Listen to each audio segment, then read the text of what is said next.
Hey, this is Notser, and today we're going to be taking a look at the Ohio. This is the premium tier 10 American battleship that is scheduled to be released for the Research Bureau at some point in the near future. Just like the Colbert, you'll be able to earn points and then unlock the ship. And honestly, for my money, this is way worth the invested time compared to the Colbert. The Colbert, it's an HE spammer. That's what it is. It's a small gun caliber HE spammer. It's in Atlanta at tier 10, which is fine. It's just not what I enjoy playing. I enjoy something closer to what this ship is trying to do. So this is version 3.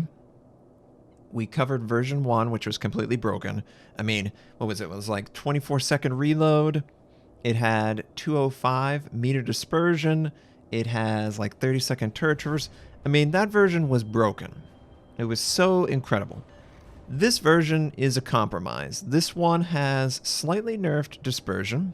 It went from 205 from version 1 to version 2, which is 235, 240 with the accuracy module installed, the American unique one. They didn't change it from version 2 to version 3. The gun reload went from 24 seconds or 23 seconds to 30 seconds down back to 27 seconds, which is this version. The turret traverse is similar, 30-second turret traverse. It is on the Montana chassis, so the armor, the citadel, the gun angles, all of that's very familiar, the health even. You should be very familiar with what you're presented here if you have a Montana or have played against one. The only difference at this point is the gun system. And 8 457mm guns versus 12 406mm guns. The Montana is more like your all-around American tier 10 battleship. The Ohio is more like a battleship killer, or a big heavy cruiser killer, because this gun caliber is really strong. It is very good at getting citadels on great big battleships, and also cruisers from range. And I felt like there had to be a Shima or something, because I was spotted and I wasn't even close to sea point. So I'm going to pull back, because clearly there's a Shima, and clearly the torpedoes tell me everything I need to know about just how bad this is going. For whatever reason, my friendly DD did not decide to try and contest C at all. I don't blame him. There's a Stalingrad right there. We're going to try and contribute. But at this point, I'm feeling really down about this game. On the stream, I was like, you know what, guys? I don't think we have a chance. I think this is just another loss because it was a string of losses or a string of bad play by either my team or the enemy team. I had a bad day of ships yesterday when I did this recording. It just wasn't flowing very well. I was doing quite well, I felt like. I was holding the flank and doing everything I needed to do, and I think this game is going to be a good example of that, but the team play was just subpar.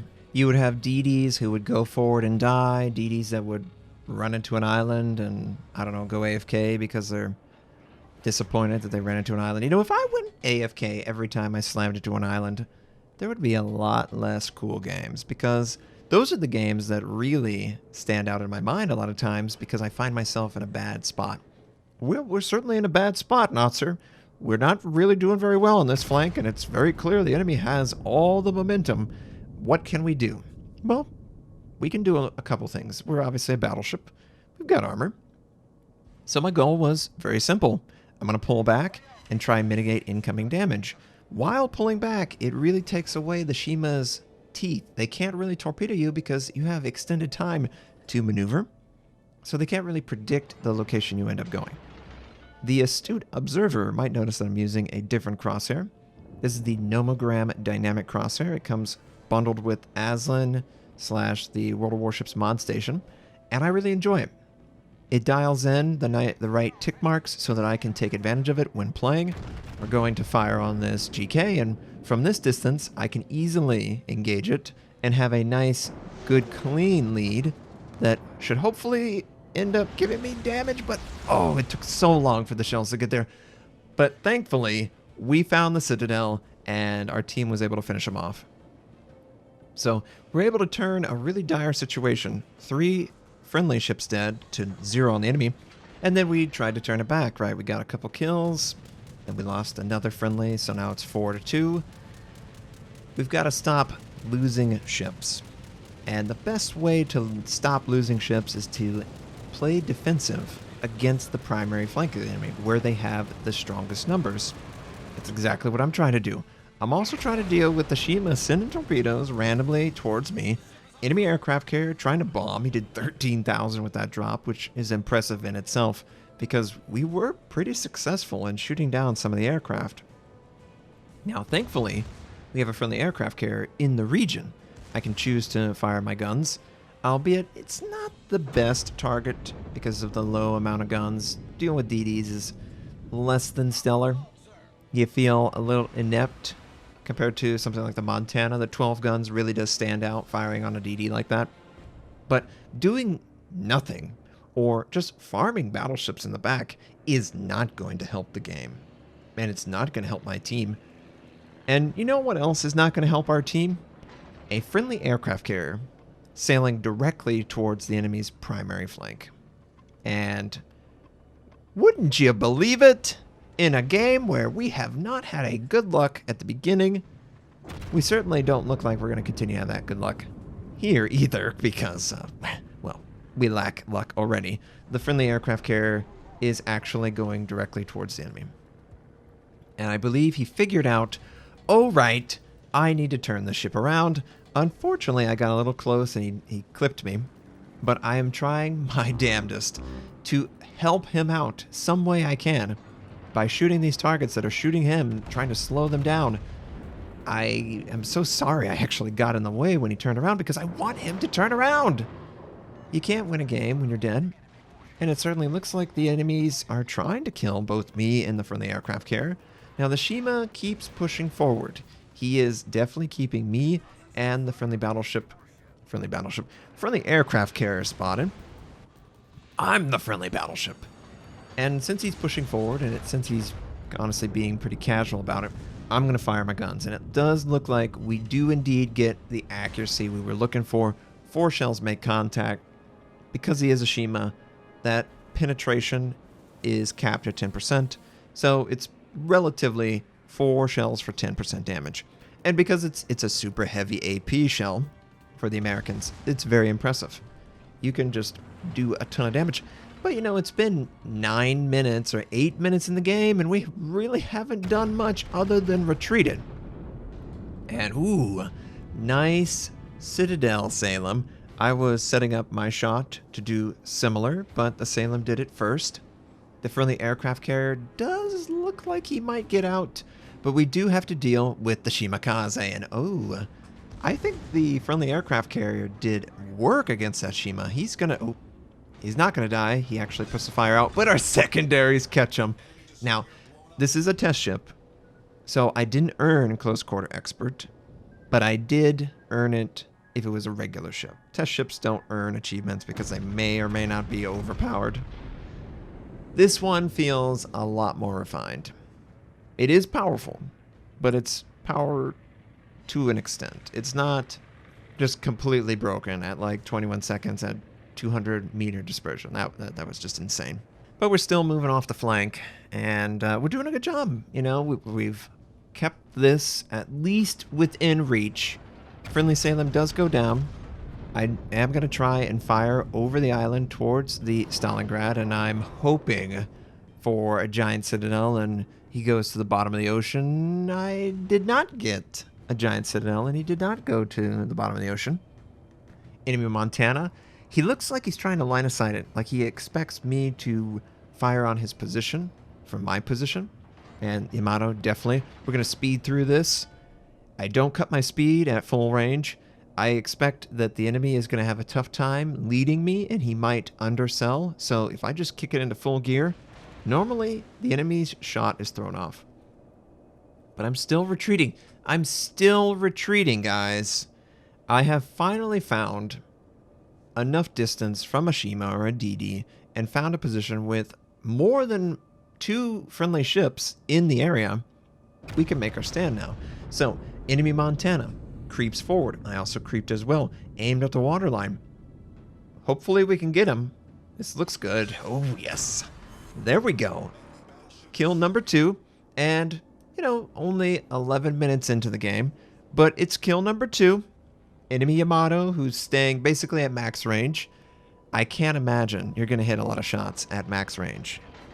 He's basically deliberately shadowing me in a way that keeps him super far back. And ooh, whoa, whoa, whoa, whoa, whoa. With Stalingrad, we're going to aim based on the mini-map, based on the water line. I'm hoping for a good shot.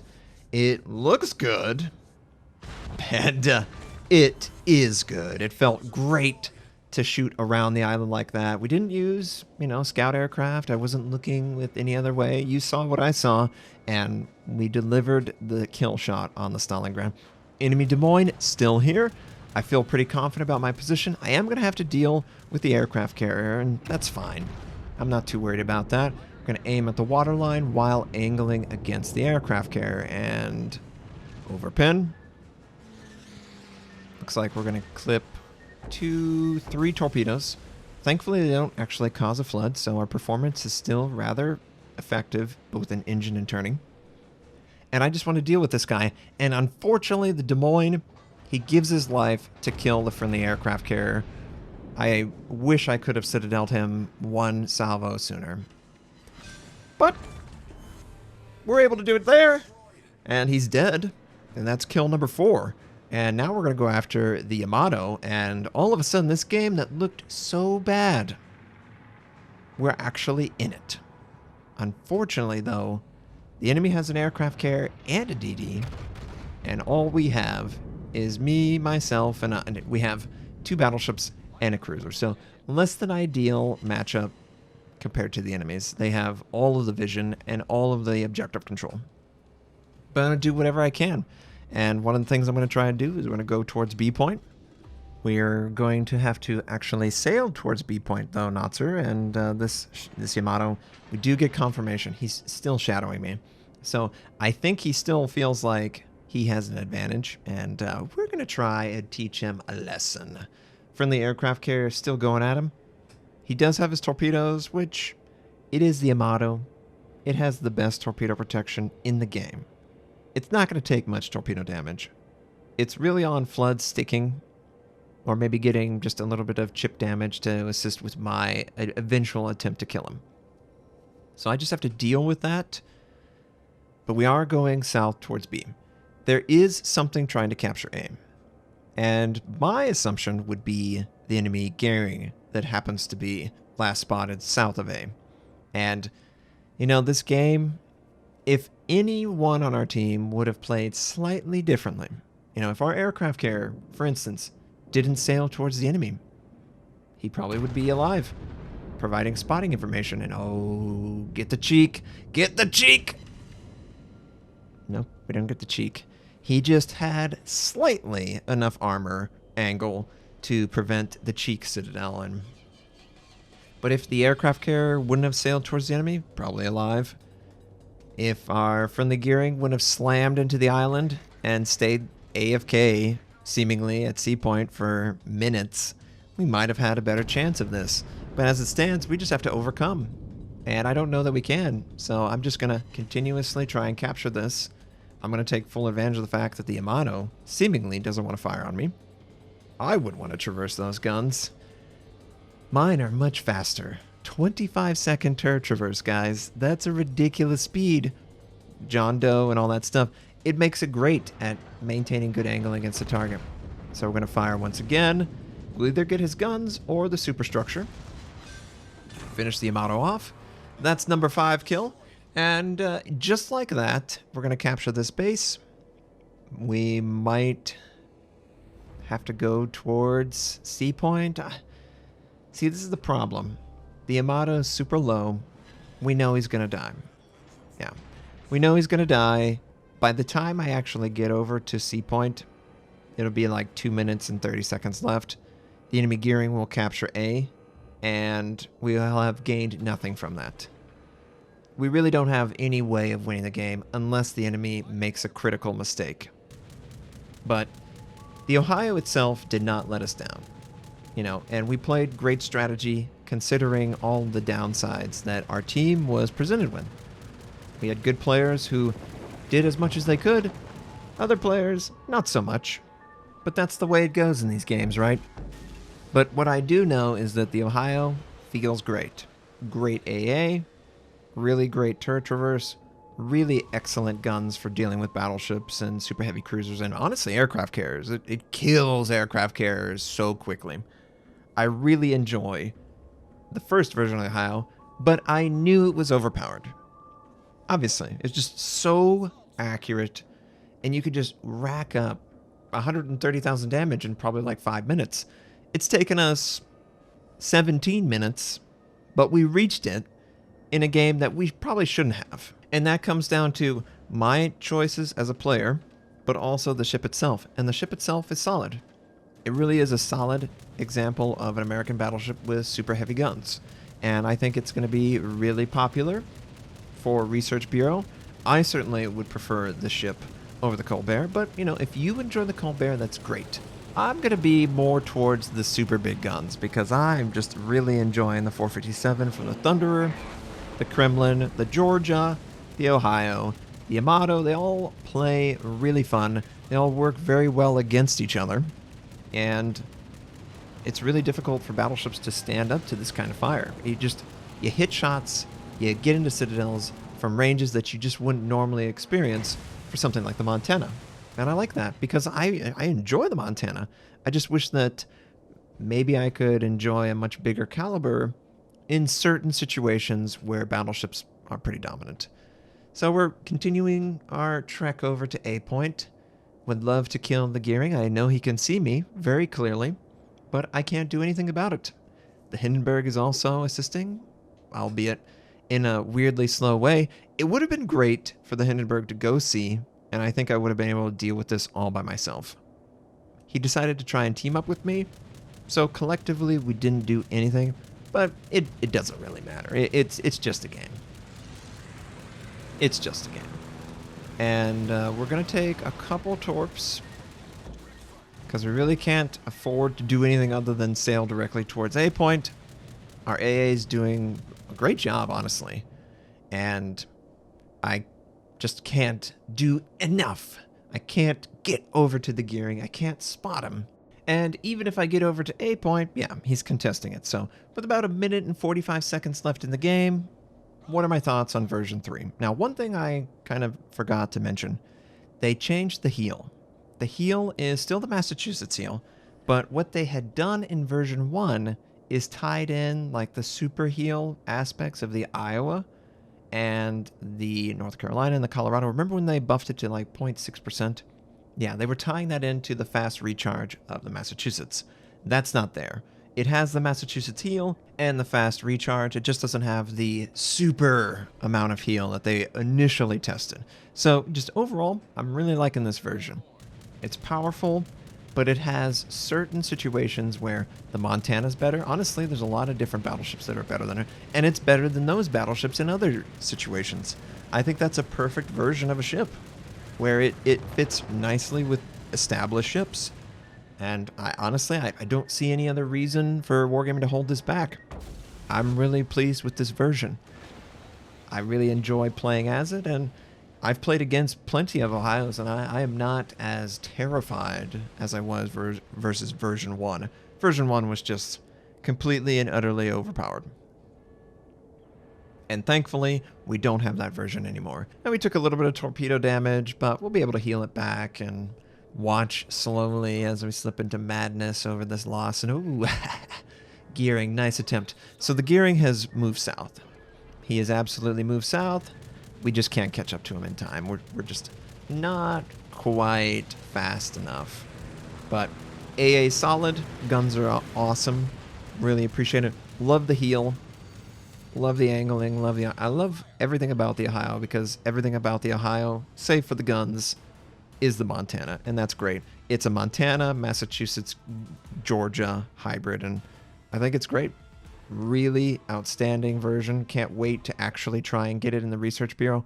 I feel way better about this ship than I ever felt towards the Colbert. The Colbert was just not for me. This is definitely for me. So 1,700 base XP and a loss. Midway. Someone was like, "You complimented the Midway?" He played a good job. He did a good job for his team. So happy. Hopefully you guys enjoyed that. Tell me what you think. Thanks for watching. If you'd like to check out more of my content, you can click the most recent or the most relevant uploads. You could also choose to subscribe to my channel. We do daily World of Warship videos, first impression how-to, news, review related. My North American recruit invite is on the screen. You can take advantage of that. I stream at twitch.tv/Notser. Thank you, have a wonderful day, and I'll catch you next time.